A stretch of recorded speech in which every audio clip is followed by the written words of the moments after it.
Hello guys, good morning. कसे आहात तुम्ही सगळे? आय होप तुम्ही सगळे मजेत असाल. सो सकाळ सकाळ सगळी कामं वगैरे आवडले. तारूला शाळेत सोडून आलेली आहे मी.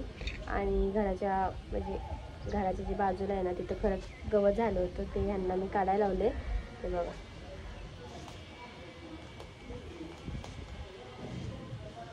हे चक्क गवत काढतात बाजूचं. इथं खूपच गवत झालं होतं, त्यांनी सगळं साफ केलं. अजून पुढचं करायचं बाकी आहे, पण थोडंफार साफ केलं आहे इथपर्यंत.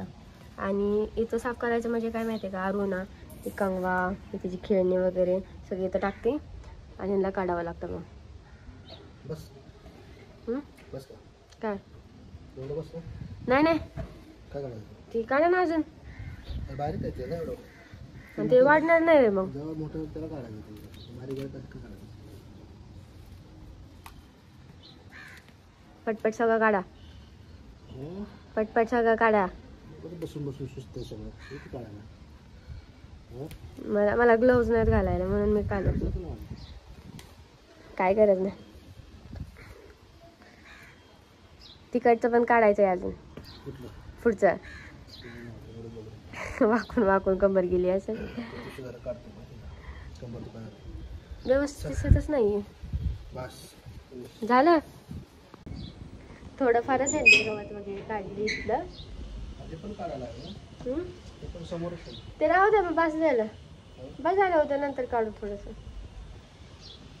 सो आरूला शाळा सोडून येते ना, तर माझी सकाळची सगळी कामं पटापट होतात लवकरच. म्हणजे तिला सोडून यायचं असतं, थोडंफार डब्याला काय द्यायचं, त्यामुळे लवकरच सगळी कामं होतात. आणि हे रुटीन मला खरंच आवडलेलं आहे, कारण की शाळेत जायचं तिला, म्हणून माझी बऱ्यापैकी तरी सगळी कामं होतात. राहू द्या या. खूपच मेहनत केली, खूपच मेहनत केली. ते त्यांना सामान पण घेऊन या.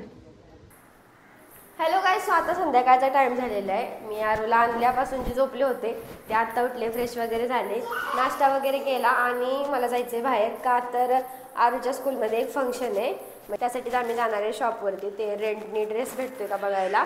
तर हे मला दुपारी काय बोलले की तू जा आणि घेऊन ये. तर मी काय म्हणले नको, मी नाही जात, तर तुम्ही पण चला माझ्यासोबत. तर नंतर बोलतात की नको, तू नको जाऊ, तुला माहीत नाही, कपड्याची चॉईस नाही. लग्न झाल्यानंतर बघा नवरे किती बदलतात. जास्त करून तर मुली झाल्या तर लयच बदलतात. झालं की नाही तुमचं? सो हिच्यासाठी ड्रेस आणायचा आहे. हिला तयार करते तर अजिबात तयार होत नाही आहे ही. तुलाच आणायचा ना ड्रेस? म्हणजे सगळीजण अशी म्हणजे वेगवेगळे ड्रेसेस म्हणजे ट्राय करणार आहे. अरे बोलू दे. विठ्ठल कोण होणार आहे, रुक्मिणी कोण होणार आहे, असं भरपूर चाललं होतं त्यांचं. तर बोलले सगळे येणार आहेत. आता आठवडाभर हिला स्कूलला पाठवले आणि राहिली सुद्धा. तर बोलला आता त्यांनी काहीतरी कार्यक्रम काढला तर आपण पण तिला तयारच करून पाठवू. त्यासाठी मला चाललोय रेंटने ड्रेस बघायला. येताना थोडीफार भाजी पण आणायची, घरची भाजी पण संपली, ती पण येताना घेऊन येऊ आम्ही. बाय बाय बोल. स्कूलमध्ये काय झालं आज? हे झालं स्कूलमध्ये होय. दुसरं काय 10 तासांनी आवरा. 10 तासांनी आवरा. हा, स्कूलमध्ये नेण्याचा याचा परिणाम बघा. सगळे बोलतात की मुलींना जास्त उशीर होतो तयार व्हायला, पण सगळ्यात जास्त आमच्या घरी उलटे.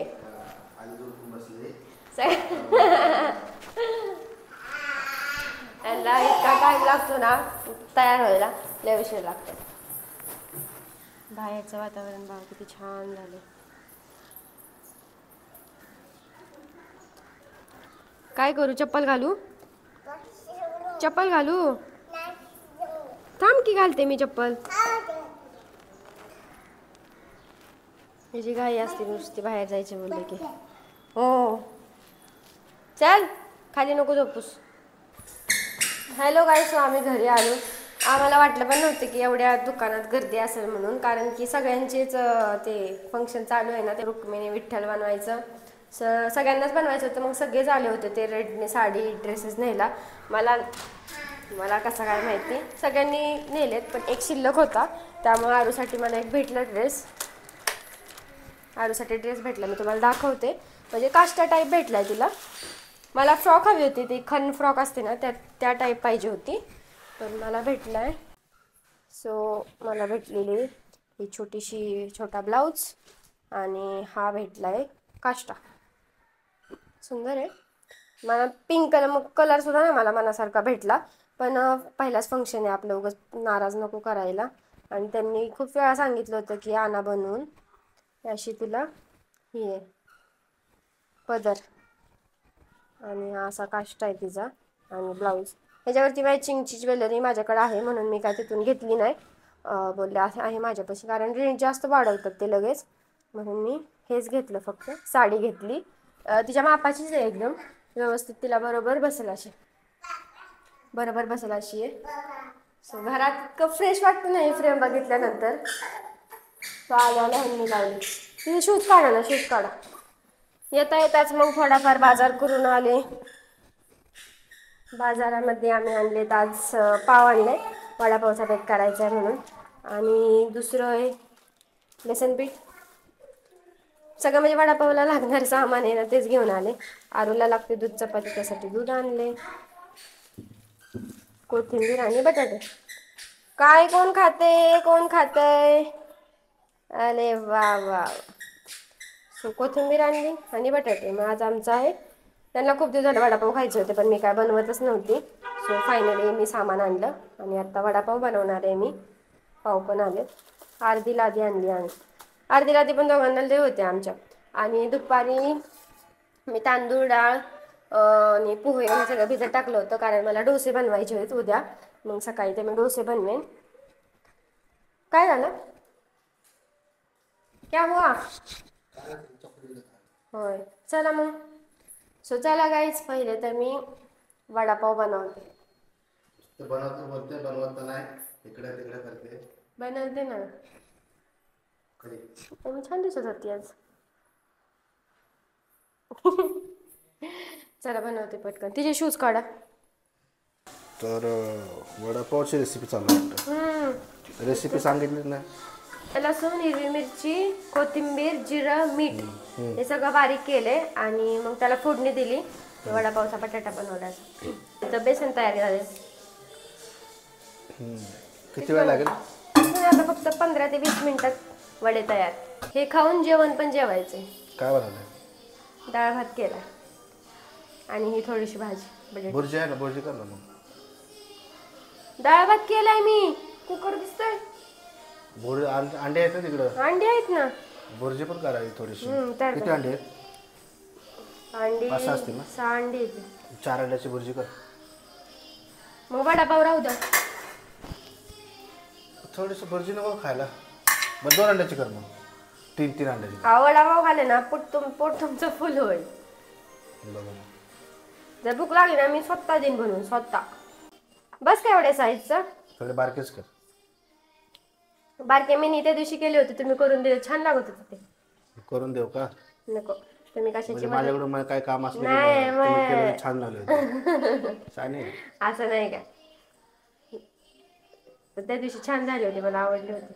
मी छान होतो. मी काही बनवलं ना ते छान होतं.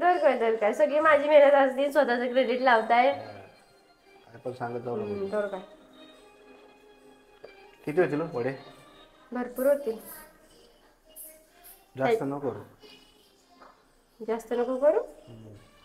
ते बारकी फ्रेंच फ्राईज झाले का? नाही होतात. कधी होणार आहे? तेल गरम करायला ठेवलं ना. ते सोडताना मला बोलव, मी सोडणार आहे. माझ्याकडनं काय? तू नाही, तू एकदम माझ्याकडनं काय चुकीचं होतंय का? चिटकले का नाही काय असं एकदम सिंगल टाकायचं. प्रोफेशनल.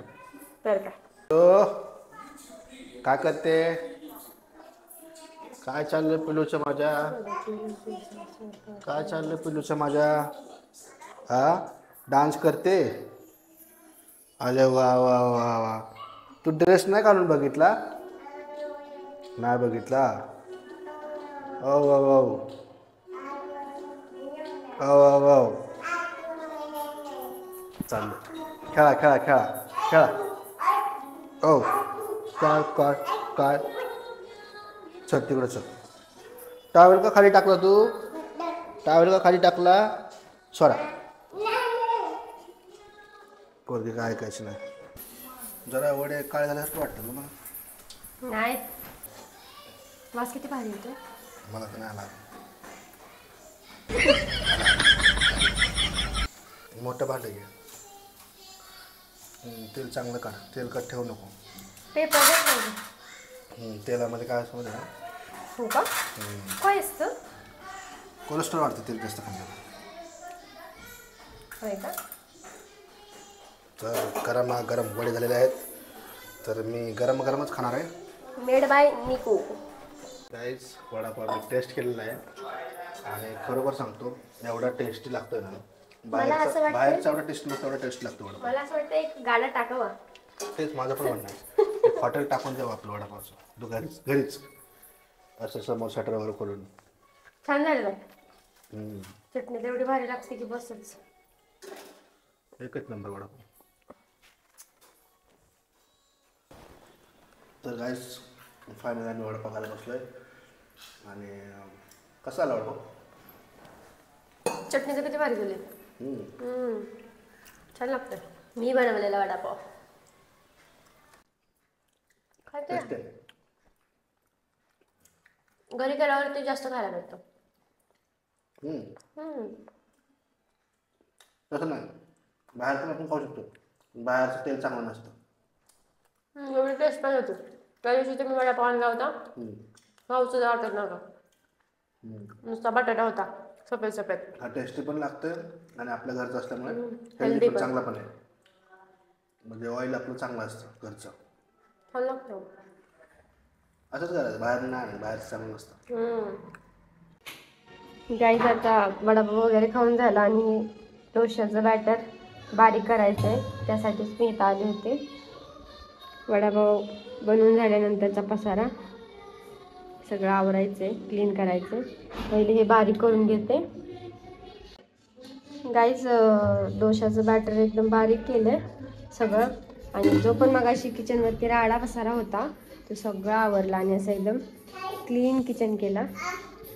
काय झोपायचं नाही, सगळं आवरलं. मस्त असा किचन केला. रोज रात्री माझा असाच किचन असतो. ती बॉटल मी ठेवली आहे कारण आरू सारखी घेत होती म्हणून. सो असं किचन वगैरे आवरला. सगळी भांडी मांडली आणि रोज माझी भांडी होईपर्यंत हे माझं म्हणजे ह्यांचं माझं आरूचं सगळे बिछाण्याची तयारी करतात. अजून आत्ता जवळजवळ 10 वाजले. 10 वाजता माझं सगळं काम आवरले. आम्ही लवकरच जेवण वगैरे केलं आणि मला खूप अजून तयारी करायची कारण उद्या आरूचा लुक तयार करायचा आहे ना मला. त्यासाठी मला भरपूर अशी तयारी करायची आहे. ती ज्वेलरी वगैरे काय लागल ते पण मला बघायचं आहे. आता तर मी पहिली तिची ज्वेलरी वगैरे बघते त्याच्यावर काय मॅचिंग होईल. म्हणजे मला हा लुक तिचा क्रिएट करताना एवढं टेन्शन येतं कारण की ती काहीसुद्धा ठेवत नाही अंगावरती. काय क्लिप वगैरे लावलं तरी काढून टाकते. तरी कशी ज्वेलरी वगैरे ठेवायची तीच मला काळजी लागली आहे. कारण माझी लग्नाची जी ज्वेलरी होती ना तीच मी तिला घालणार आहे. आणि बघा मग उद्याच्या उद्याच्या ब्लॉगमध्ये आरूचा लुक मी कसा करणार आहे ते तुम्ही नक्की बघा. सो आजसाठी एवढंच. भेटून नेक्स्ट ब्लॉगमध्ये.